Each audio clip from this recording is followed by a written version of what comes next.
Okay, good evening, fellows, gentlemen, women, friends on YouTube. My name is IBM, the Globe Spinner, also known as the Whiskey Disciple. So today, I'm going to celebrate my homage to Brazil. So I want to feature some local spirits that I was able to partake in when on my last trip to Rio, or as they say, Rio de Janeiro.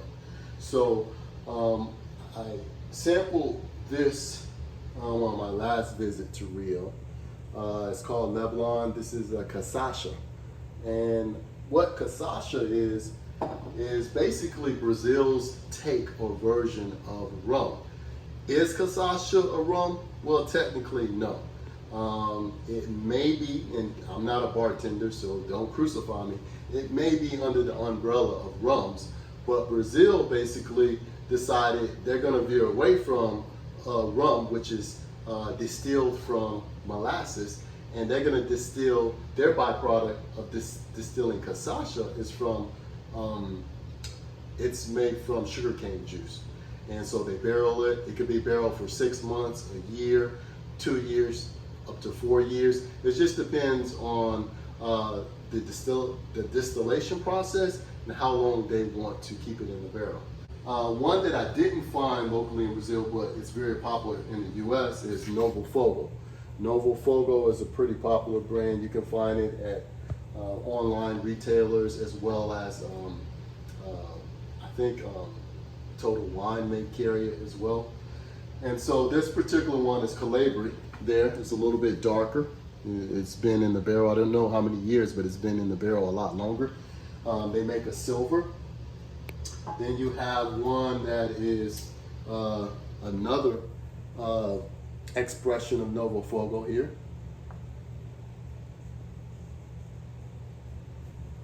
And it's more of a coppery type of tone to it. And then we have one of the darker expressions of Novo Fogo. It's Tangier. And my understanding is that the wood that they use in the barreling of this process was the Umbria wood, which is a particular wood that's local and indigenous to Brazil. And it makes a very dark and unique expression, flavor profile. One cachaça that I'm going to feature is one that I haven't been able to find here in the US. I actually found it, I think in a grocery store or a mini mart there in Rio. This is called Velho Barreiro. You know, forgive me, my Portuguese is muy malo. It's muito malo. And so, as I would say, when I first began traveling to Brazil, I've been there at least 4 times, several cities. One of my second trip, I actually started practicing learning Portuguese. And one of the sayings I will always say is, desculpa, não fala português. But now, you know, I know my vocabulary is a little bit more expanded, so I'm able to kind of give general introductions and greetings. Still not fluent, still at the novice or beginner stage, but I'm able to have basic level conversations. I say I speak Portuguese like a kindergartner. So anyway, so I'm going to feature this one here. I haven't been, like I mentioned before, I haven't been able to find this brand in the United States, but I've never tried it. Prior to recording, I was able to go ahead and open the cap. I didn't want to waste time fumbling around with that.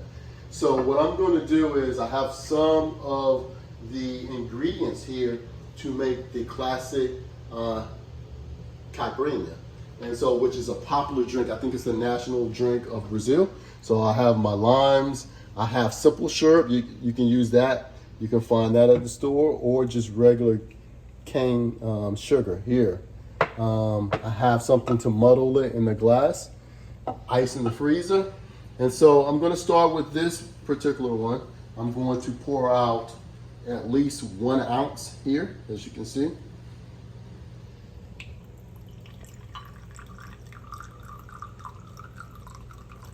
I'm going to start with 1 ounce. It's very clear. As you can see, it's not dark at all.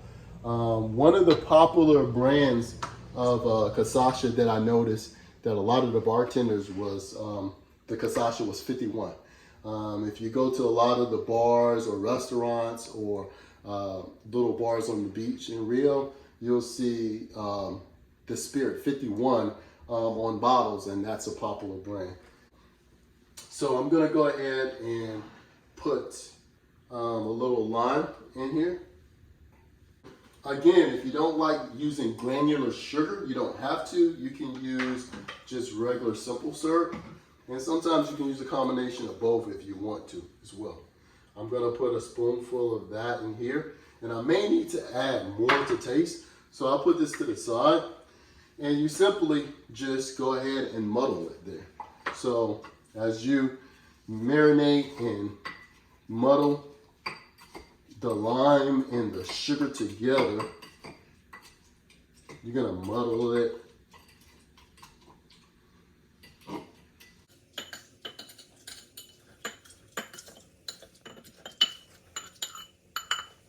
Put that to the side here. I can go ahead and add the cachaça there. And if I want to add more, I can add more to it as well. Now this drink right here, I'm going to grab a bag of ice out of the freezer and add some more ice to it.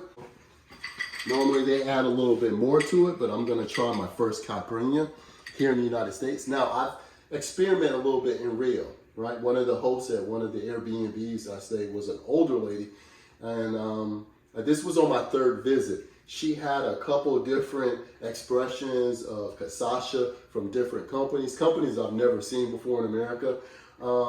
Some that looked like they were in wine bottles. And so I was able to use some of her ingredients. She had one morning, I was eating breakfast to make my first caipirinha, which is funny because I've been to Brazil 4 times.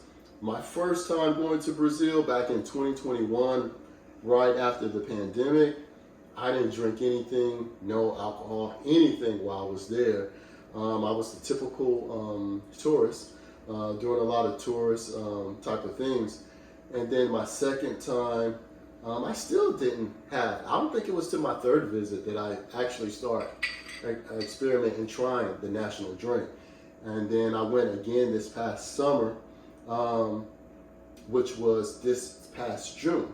I was able to visit, I started out in Rio, then I was able to travel through Niterói, another city just outside of Rio, then Cabo Frio, and then Amosal do Bozos. I spent several days there, really loved it, private beaches, beautiful town.